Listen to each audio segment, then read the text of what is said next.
Welcome back to another reading and correcting with me, Kendar, the Tiger Knights, and Ty, the Tiger Supervisor.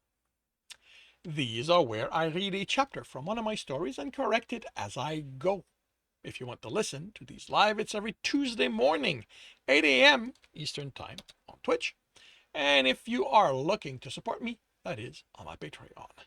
Today we are doing chapter 63 of The World Which Is. Well, Brendan. Ah.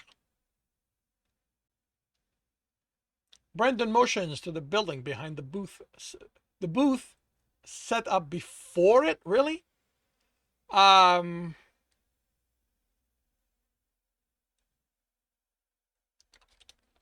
Behind the booth, filling the square.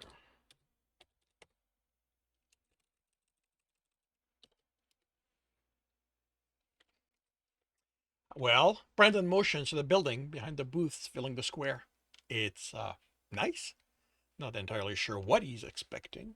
I figure that's the library, and it is in surprisingly good condition, considering the buildings we've seen getting here. This is the better part of Detroit, according to Brendan. The good part of the city is much further, and there is a marked improvement over the construction in how no in the construction but yes, none of them matches this one with its clean stonework. I can tell what's been replaced because they went with a grayer and thicker stone, but they're cut in the same rectangle as the other, basically taking the okay, that's the other. I don't need the basically. But they're cut in the same rectangle as the other, taking the exact place as the one replaced. That's it. How many buildings like this are there in this town of yours? None. But I walked through Toronto. I saw abandoned towns, fought in a dungeon. I'm impressed with how good the building looks, considering what's around, but it's still just a building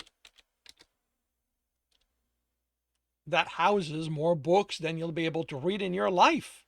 I roll my eyes. Those are going to be in the building's inventory. He smiles. Ah, so that's the problem. Come on.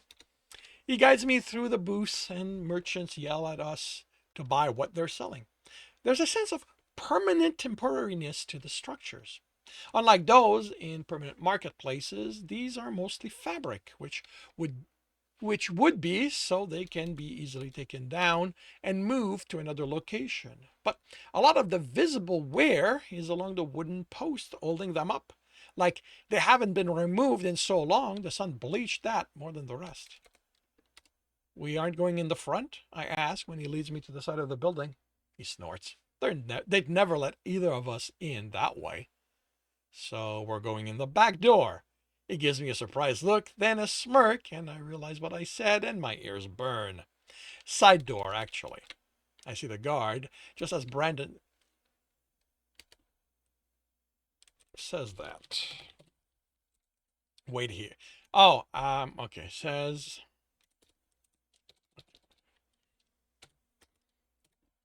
I see the guard, just as Brandon says, wait here. I'm tempted to say I won't get in his way, but I figure he doesn't want his contact to have a chance to see my face. Then, as the conversation turns visibly tense, I know why he probably didn't want me there. I'm tempted to go stop him. I'm really tempted. My willpower bar flashes and I lose some of it. That's how badly I want to stop him. When he motions me over, the guard looks greenish. The I think I might throw up kind, not the I have non-human in my species one. Did you really have to threaten him? I demand, and Brendan looks offended. I didn't threaten him. Did I, Jimmy?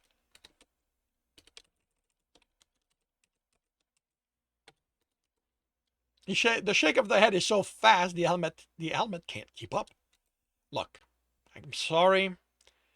I need to establish who's speaking here. Look, I tell him, I'm sorry. Can I do something to make it up to you? Dennis, Brendan grumbles. No, it's really a good. He speaks so fast, even I can tell it isn't true. Brandon just had to remind me of the situation he pulled me out of. I opened my mouth, then closed it and settled for glaring at Brandon. We're going to talk about this. He shrugs. The shrug he gives me is pure, I don't care. I lose a bit more willpower not reacting to it. You're okay to go in, the guard says, and there goes the bit more willpower not telling Brandon we're leaving. If I didn't have Xander after me, if I didn't need information about the Knox to both teach him a lesson and make sure he gets off my back, we would be leaving. Brandon doesn't help his case when he smiles and raises an eyebrow at me. Just fucking open it. He smirks and motions me inside. I get a sense of space before the light from the door vanishes, and the contrast is so much, I think I'm in total darkness for the few seconds it takes my eyes to adjust. Then I'm looking at shelves after shelves until they lose themselves in the darkness. The only light at the end. The only light is at the end of the shelves on each side. To be honest, I don't know what I was expecting, but it wasn't this. I take a step forward and I'm yanked back. How about you don't fall? Brendan's voice sounds off and I can't tell why. I look ahead of me instead of in the distance and there's a hip-high railing. Then it's open space going down for a fair bit. The shelves are going down just as deep. I count 12 lights along until there's a floor. I can make out the spine of books on every shelf. I have trouble expressing myself. There it is, Brendan says, and even with how muffled, that's how it's different. Even with how muffled his voice sounds, I hear the amusement. What is all this? I frown. What's with my voice and yours? He sweeps his arm across the expanse of shelves. This is the Detroit Library. And all these books make it so sound doesn't bounce around. Don't ask me why, but it changes how we sound to ourselves too. I file that as less important. But why all those books? What all the books? Why all the books? I mean, are they the actual book or is this or just some sort of decoration? They're the books. Then why? There's an inventory system here, right? That's standard for anything this big, isn't it? He smiles. Because if they were in inventory, no one would react the way you did. Quite literally, everything in those books can be found within the system if you know the right question to ask. Now, the only people who bother with books are those reading stories or those who feel it's important to get your information directly from them. He sweeps his arm again. This goes a long way toward making that feel important. How am I going to find the book I want among all that? I don't even know what it'll be called. There's still a search screen, and you don't have to go and get the book. This is just part of the system. It's just a different kind of inventory, one that lets everyone see just how much has gone into filling the shelves. We walk along the wall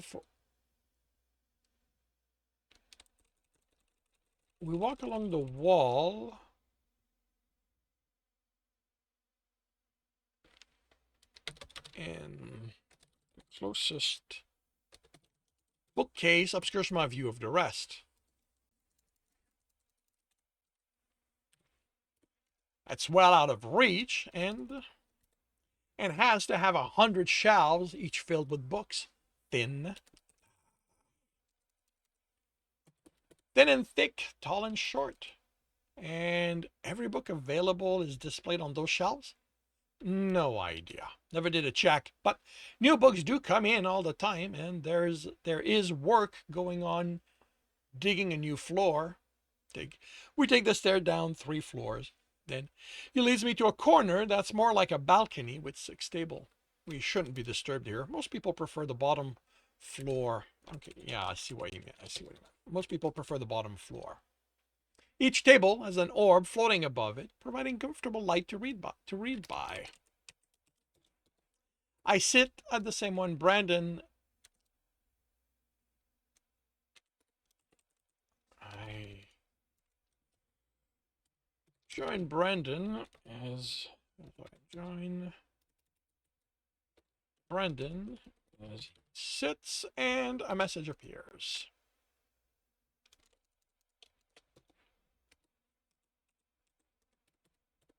Please enter your search parameter. So I just tell it what I want? He nods, his eyes already scanning the air. If a book has a line through it, it's probably in someone's hand. You can have the system notify you when it's returned. Okay, why don't you like this? It is return, yeah. It's considered polite to return a book as soon as you're done with it. I dismiss the window. Brendan, we need to talk. He nods, his eyes still scanning. Without distraction? Please? I make the word harsh, and that gets him to pull his attention from his screen. He waves a hand at it, probably so I know he's dismissed it. You have my undivided attention. That smile is not helping my mood, which is fine. You can't do that. He raises an eyebrow like he doesn't know what I'm talking about. You can't just threaten someone into giving you what you want. And don't give me that I'm not a nice person bullshit. I don't care how evil you are. I'm not going to tolerate that kind of behavior. So you'd rather we didn't come? You said you had someone who could let you in. I lied, Dennis. Come on. It's been 3 years since I've been in Detroit. You think anyone I know who's involved with the library would still be guarding a door? That isn't a job anyone wants. That doesn't mean you can just go around threatening people. There are other ways to get what you need. He snorts. No, Dennis, there aren't. Not for a guy like me. There are 3 currencies in this world. Favors, money, and power. Okay, money should not be capitalized. Favors die with whoever owes you, so you can't count on them. I'll never have the money to do anything with it beyond paying for a decent bed when I can't convince someone to share theirs with me. So that leaves me power. And that I have. Not enough to just waltz in wherever I want, but in a city like Detroit, it will get me into pretty much anywhere I need to. On this side of the line. I get it, Dennis. You want the world to be a better place, and maybe in another city you'll be able to ask nicely and they'll give you what you need. Not in Detroit. Here, you need currency, and trust me, you don't have the money to get in. If how we got in isn't something you can stand, we'll leave. So wish he'd smirk. He knows I need to look through this place and hope I find something. A smirk would get me angry enough not to care about Xander and the Knox or the price on my head. Instead, his expression is serious, not one hint of amusement at me being cornered. You didn't even try, I snap, because there's no point in it. A guy like that knows exactly what he's worth. We aren't the first one he's let in. We aren't going to be the last ones. He might have. No, Dennis, he wouldn't, whatever you're thinking. We needed in. That was the only way we were going to do it. I'm sorry you aren't okay with it, but you have to accept that and move on. Fine. I permug the selection screen and brood for longer than I'm happy with myself.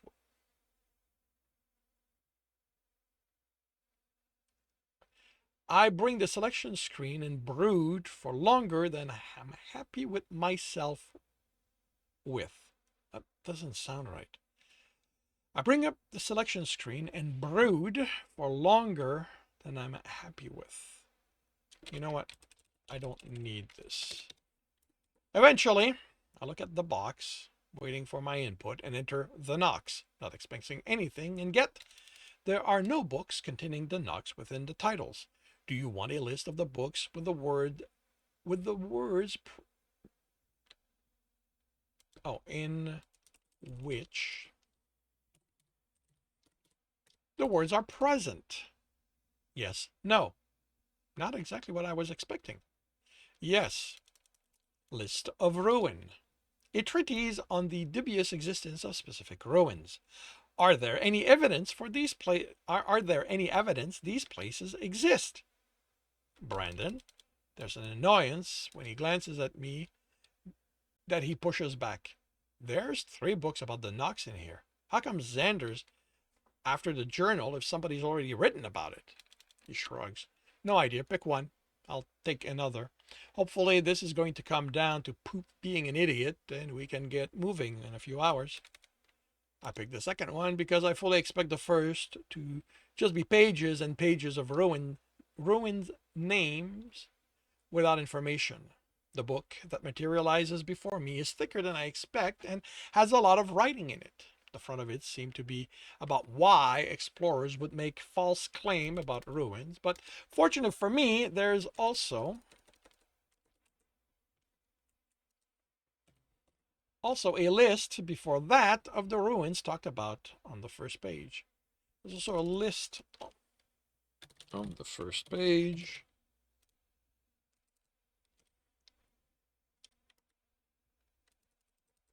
Talked about in the book.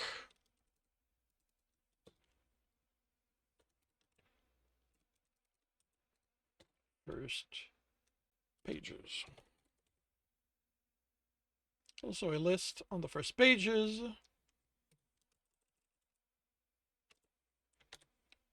And talked about in the book and where to find them within it.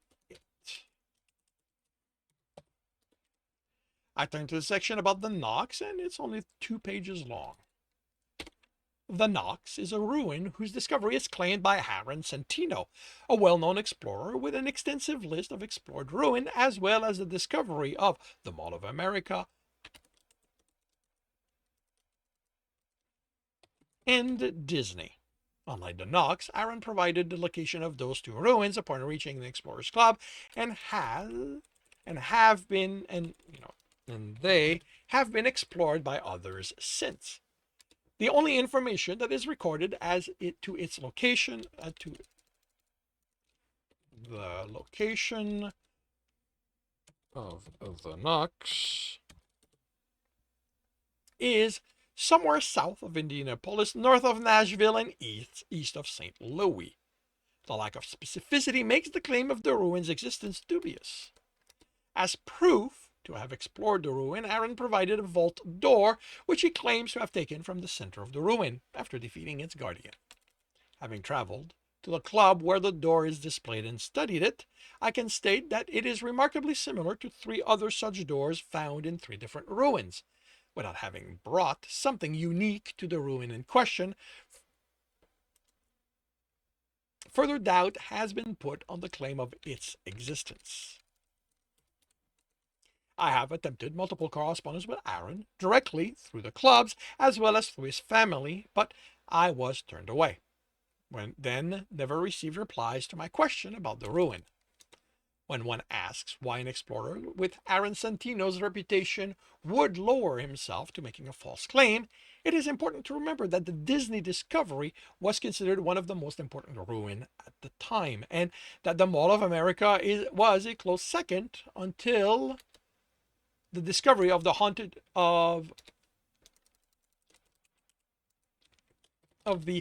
city of the Texas Republic. While I could not find evidence Aaron Centino lives for those discovery, everything points to him still being actively exploring the continent. It cannot be denied that many of his expeditions were founded on the strength of him having discovered 2 important ruins, and that in the years leading up to his claim of discovering the Knox, Aaron Centino had been relegated to doing most of his exploring either alone or with small teams. Therefore, it isn't much of a stretch to consider that Aaron Centino needed a new important discovery to regain the importance he would have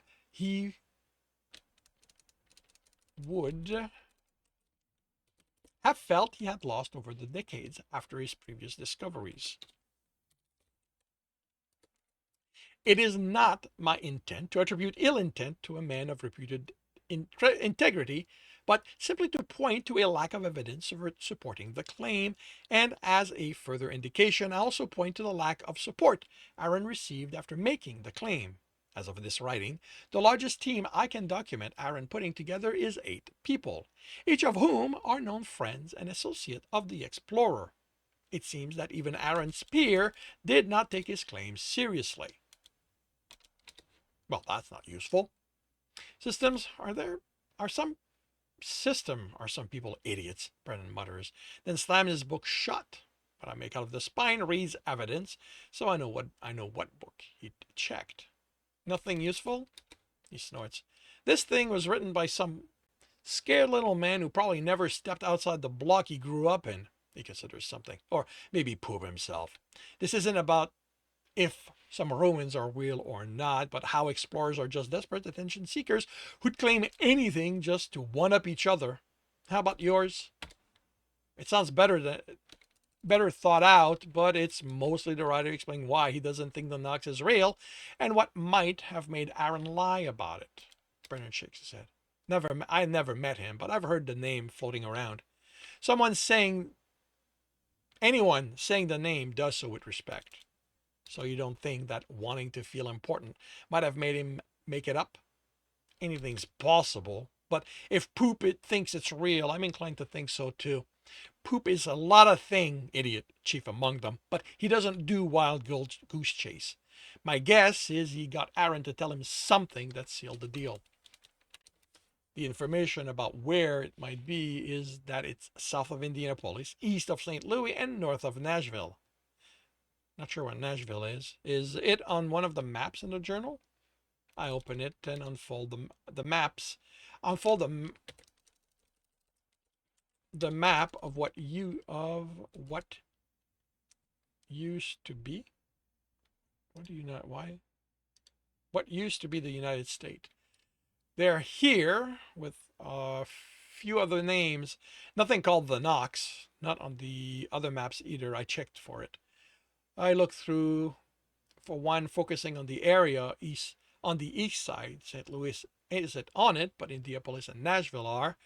There are more names on this one, but again, that isn't here. That isn't there. If names aren't on a route, what does it mean? Probably one of the towns or cities that didn't survive the system's arrival. Can they be ruins? Some might. Others might just be dead. I don't think anyone worked out if something specific is needed for a place to have become a ruin instead of just dying. The big ones, those everyone still talks about, even if they've never been there, tend to have something to make them memorable. But most ruins are just a bunch of buildings, a few caches, and a guardian or two. There's probably something to those places too, but like I said, no one's worked it out yet, as far as I know. So you've heard of Disney, he grins. Oh, you have got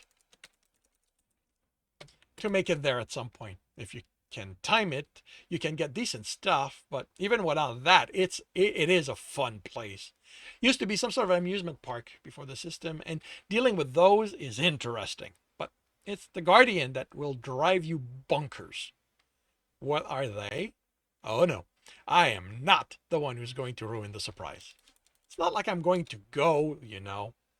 Then you don't need to know, do you? But if you change your mind about being an explorer, give that place a go. Any idea how to proceed from here? Well, we have a general idea, and we know that the Knox used to be an actual place. But that's not coming up in any other searches.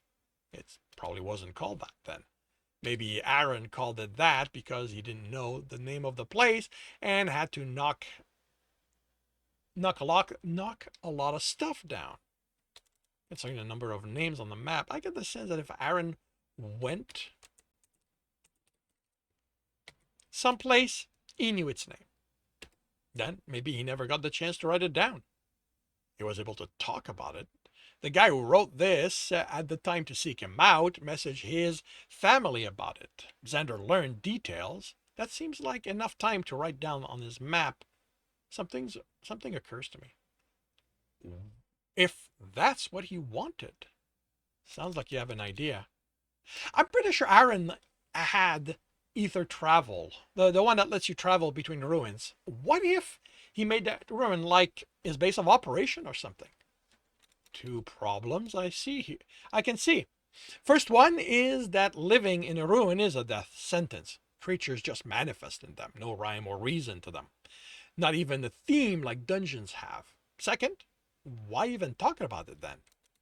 I don't know about the first, but the second? What if he knew that one day he'd have to pass the baton along? I mean, he was going to die one of these days, even without being killed. Maybe he knew he wouldn't be able to tell the person to take over his legacy, you, where it is. And he didn't pick me, I just stumbled over his body. And got his class along with his journal. If that doesn't say, here's my legacy, I'm not sure what does. But to stay with your thought, if that's true, the answer is somewhere in that journal, which I can't unlock until I've done the quest. Maybe we should make getting to Kansas City a priority then. After that, we'll have the location and we can go right there. Brendan thinks something over. But doesn't that risk poop figuring out where it is? Well, yeah, but it's not like we have anything to go on ourselves. We have this library, your brains, and a better understanding of where Aaron might have been and why he might have done this. I say we give ourselves a chance to work it out, a few days at least. If we don't get anything from it, we head to Kansas City and work off the information in the journal. Yeah, that works. And that concludes chapter 63 of The World Which Is. If you are enjoying this, please leave a like. If you want to know when the next chapter is going to be up, subscribe and hit the bell. If you want to read the story, it is up for free on Royal Road. If you want to read ahead of that and support me in the process, that is on my Patreon, where we are about 10 chapters ahead. And if you want to listen to these live, it's every Tuesday morning, 8 a.m. Eastern Time on Twitch. Links are in the notes, and with that, I shall wish you a good day.